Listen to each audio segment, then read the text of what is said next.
Good morning. Welcome to the WEX Wakeup. I'm Christy Matino. We're following some breaking news. President Biden has made a previously unannounced trip to Ukraine. 1 year later, Kyiv stands, and Ukraine stands.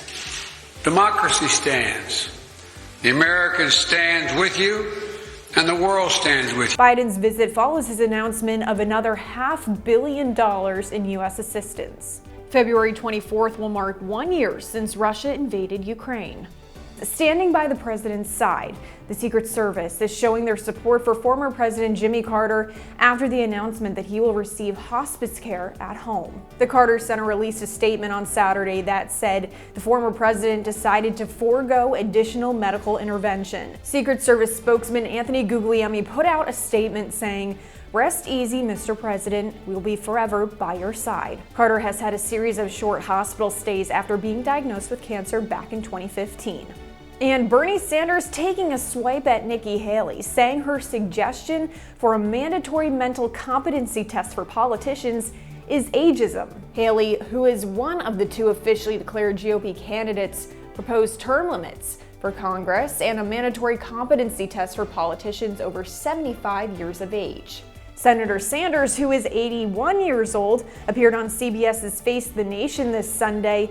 He says Haley's comment is absurd. Absurd. Yeah, we are fighting racism, we're fighting sexism, we're fighting homophobia. I think we should also be fighting ageism. Trust people, look at people, and say, this person's competent, this person's not competent. Mm-hmm. There are a lot of 40-year-olds out there who ain't particularly competent. Sanders isn't the only one hitting back at Haley. Earlier this week, CNN This Morning host Don Lemon came under scrutiny for saying Haley, quote, isn't in her prime. I think it's the wrong road to go down. She says people, politicians or something are not in their prime. Nikki Haley isn't in her prime. Sorry. Lemon later apologized for his comments, calling them inartful and irrelevant. And a bird flu outbreak is sparking some fears of a pandemic 2.0. The avian influenza outbreak has already infected more than 58 million poultry and 6,000 wild birds in the United States. And now it's spilling over to include mammals, even humans in some cases. And some fear the virus could evolve and pose a greater risk. There have only been a few reported cases of the flu in humans, but the World Health Organization has warned officials to prepare for possible human outbreaks. On Wednesday, the World Health Organization released a statement saying, "For the moment, the World Health Organization assesses the risk to humans as low, but we cannot assume that will remain the case, and we must prepare for any change in the status quo." Now, the United States does have a stockpile of vaccines, including ones against bird flu.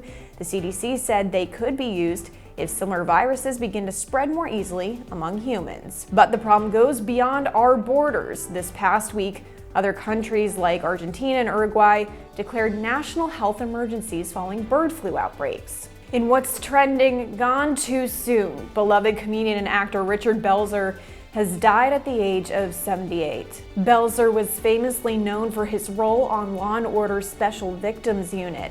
Besides starring on the show, he also appeared in Saturday Night Live and films Fame, Cafe Flesh, Night Shift, and Scarface. He leaves behind his wife, 2 stepdaughters, and thousands of loyal fans. And that's the news on the WEX Wake Up. Be sure to follow us on social media so you stay in the know of all the stories making headlines in politics.